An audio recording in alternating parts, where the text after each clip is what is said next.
This is Richard back at you. This is going to be just a little short video on the 48RE overdrive section about taking the spring out that I talked about how it's very dangerous and not to do it at home. Well, this one here is one that doesn't want to come apart, and I want to show you what I'm talking about, how you never relax it. You never take your eyes off this thing, it can really hurt you really bad. So come over here and I'll give you a general idea what I'm talking about when we're releasing this spring and stuff, how it will not come apart.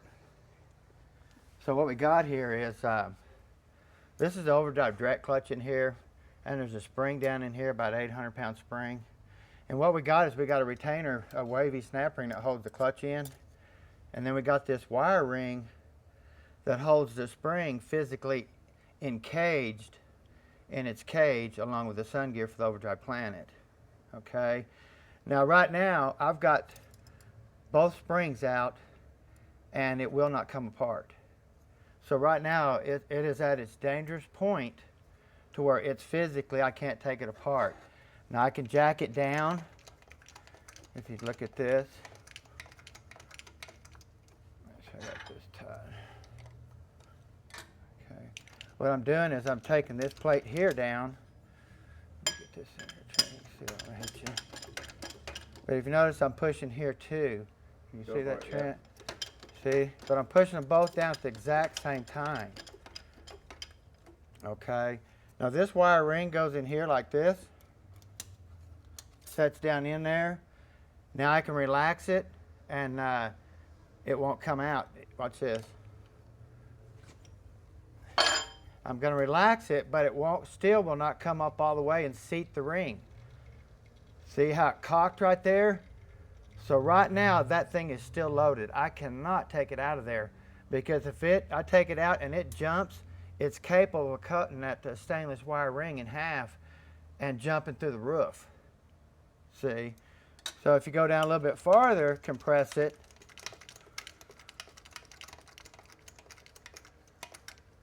That's crazy. It's been a while since you've had one this bad. Yeah, this one's pretty bad. This one will hurt you.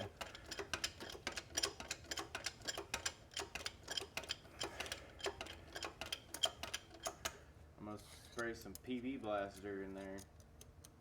Yeah. Now we're going to put this snap ring back in too, and we're going to put the openings under the ledge.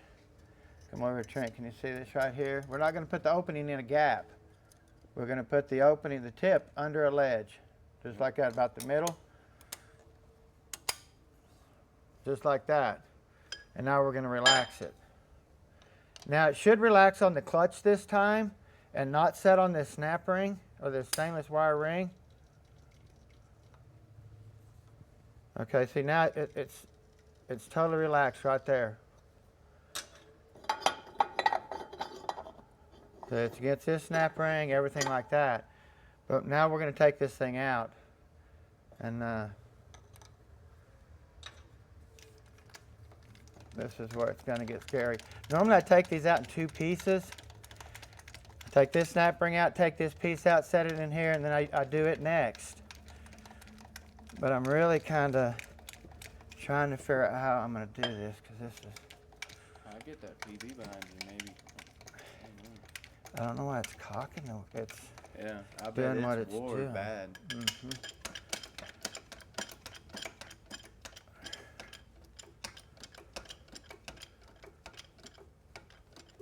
I mean, that spring's 800 pounds. It takes a minute to push on that dude. And you can't do it with a hydraulic air, huh? No, this all got to be done by hand because it's so tedious. And we got that snap ring out. We got it out of the way. Now, I'm going to relax this thing and see if it'll jump over that ledge and kind of seat itself all the way. See, it didn't again. That's crazy. Mm-hmm. It's not up against the snap ring because it's crooked. So, I don't know how to. Okay, let's do it this way.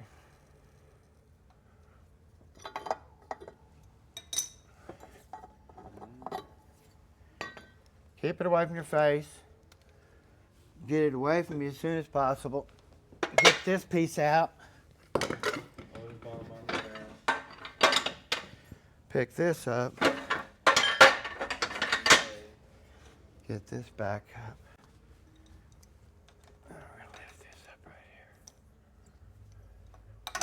here. Take these clutches off. Keep it away from your face.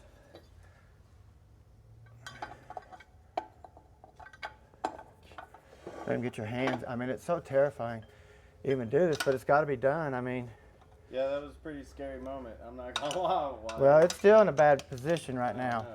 Until we get that thing 1/8 of an inch away, I'll show you.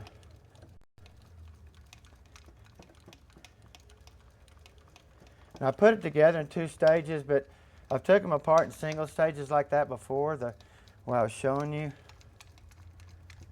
But this is,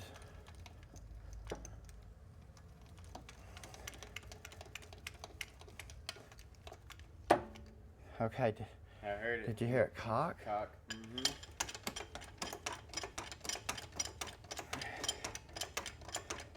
I hope when I take this out, that this thing just comes out without being scary. Because you notice I'm already shaking. 'Cause I don't like doing it, but it's got to be done. I'm trying to stay So let's still keep and I'm this, the let's see if it cameraman. relaxes. Okay, oh, Oh, there it went. did you see that? Well, before, when I took that apart, it would hang on that ledge right there with the snap ring out, and it would stay loaded. Well, let me tell you, this thing is scary, scary, scary. Yeah, because at the first the video was loaded. Yeah, and both snap rings were out. Correct. See, that's.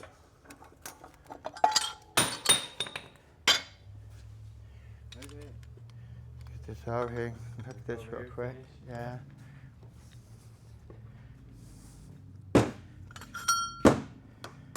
Kind of look and see if you can see any wear down in here where it slides. Really don't see any. It could be even on here where it slides, or it just could have been cocking somehow and not coming over that ledge right there. But we're going to put a new sun gear plate on it, stuff like that, and get this thing back together. So I just wanted to let you guys know not to mess with them at home because it is so dangerous. The wear on the overdrive hub and stuff. If you come here and look at here, if you can get down in there, you show them. Can you Yeah, kind of get the light and show them, you're good. Trent? You can see them. You can kind of see it right down in there. Yeah, I'm trying to get the light. Oh, there it goes. Yep. That's where it was grabbing. Trying to cock. Yeah, that's why it would come out. So, see that there. We also noticed instead of replacing the bearing backing plate, they did a really nice buff job. These things will wear so crooked. They'll have a rut on this side and not a rut on this side. And I'll show you kind of what it looks like as they wear. Get this off here real quick. Probably why it was so bad. Oh, I'm telling you. I mean, shops never change these. They're scared to death of this stuff. You know, there's builders out there that do, I'm sure, but if you go and look here, you can see how bad that thing was digging into that plate on the inside. And then you get over on this side, nothing. Wow. That's how crooked it was. But we replaced every one of these, the sun gear. Because most of the time the sun gear's got wear on the teeth on one side or another. So you just got to There you really go. clean them up. Pitting on them too. Mm-hmm. So always look at your overdrive planetary. Check for any type of wobbling. Don't see a lot of these go out. They actually did a good gear change on the angle of the gear on the 48 REs and stuff, really quiet overdrive, and they hold up well. They put a dual sprag back there that never goes out. We never see failures on these. Nice. Like that, so. And then you have your overdrive direct clutch pack. Some of them come as like a Z pack. They'll be single-sided clutches. If they come like that, your overhaul kit will come with steels and stuff to retro it back to like this pack here. I guess they didn't think the Z-Pack style worked very good, so they just went back to this. So I don't understand why, but this wavy snap ring always gets replaced too. They're just really bad about breaking. We see a lot of pieces in the pan or in overdrive housing getting stuck in park and stuff on this stuff. So pretty crazy stuff. Stay away from that spring. Not to be doing it at home or anything like that. So if y'all need anything, give us a holler at Precision Transmissions. Y'all have a great day.